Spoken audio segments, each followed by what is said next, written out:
বিয়ের পর প্রথম যেদিন শ্বশুরবাড়িতে শাশুড়ির রান্না করা খাবার খেয়েছিলাম সেদিন মনে হয়েছিল আমি বুঝি এখনই মরে যাব, কারণ প্রত্যেকটা তরকারি ছিল অসম্ভব রকমের ঝাল, যা আমি মোটেও খেতে পারি না।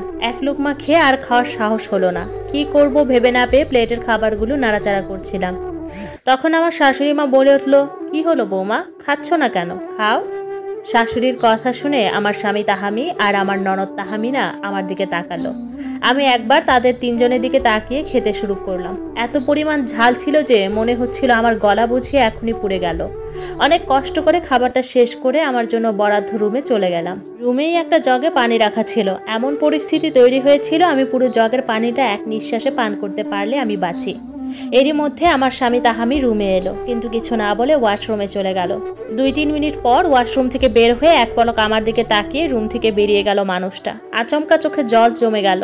বুঝতে পারলাম না তা ঝালের কারণে হলো নাকি তাহামির ব্যবহারে। বাবা মায়ের বড় আর একমাত্র মেয়ে হওয়াতে আমি খুব একটা রান্নায় পারদর্শী নই।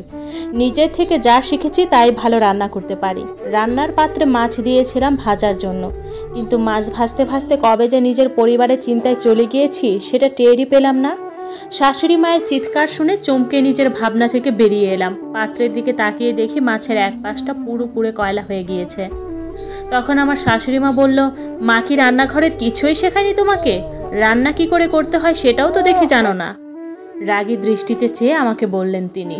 আমি অপরাধীর মতো মাথা নিচু করে দাঁড়িয়ে রইলাম। তাহামি আজ বেতন পেয়েছে। ফেরার পথে শাশুড়ি মা, ননদ আর আমার জন্য 3টে শাড়ি কিনে এনেছে সে। 3টে শাড়ি টেবিলে রেখে নিজের পছন্দ মতো নিতে বলে তাহামি চলে গেল রুমে। আমি এক কোণে দাঁড়িয়ে শাড়িগুলো দেখছি। এর মধ্যে লাল এবং নীল রঙে মেলানো শাড়িটা আমার পছন্দ হলো। আমি হাত বাড়ালাম সেটার দিকে, কিন্তু তার আগেই আমার ননদ তাহামিনা সেটা উঠিয়ে নিল। তার প্রতিক্রিয়া দেখে বুঝলাম শাড়িটা তারও পছন্দ হয়েছে। তাই আমি আর কিছু বললাম না, সবার আড়ালে নিজের হাতটা গুটিয়ে নিলাম। নিজেকে বোঝালাম, থাক, আমি অন্যটা নিয়ে নেব, সবই তো আমার স্বামীর কেনা। ঝুম বৃষ্টি হচ্ছে বাইরে। দুপুরের খাবারের পর একটু ঘুমিয়েছিলাম, আর তখনই বৃষ্টি শুরু হয়েছে। আমি তাড়াতাড়ি বিছানা থেকে নেমে দৌড় দিলাম ছাদের উদ্দেশ্যে, কিন্তু শেষ রক্ষা হলো না। সব কাপড় অনেক আগেই ভিজে জুবুথুবু হয়ে গিয়েছে। মন খারাপ করে কাপড়গুলো নিয়ে নিচে নেমে এলাম, কিন্তু দরজার কাছে আসতে দেখলাম শাশুড়ি মা রাগী ভাব নিয়ে দরজার কাছে দাঁড়িয়ে আছেন।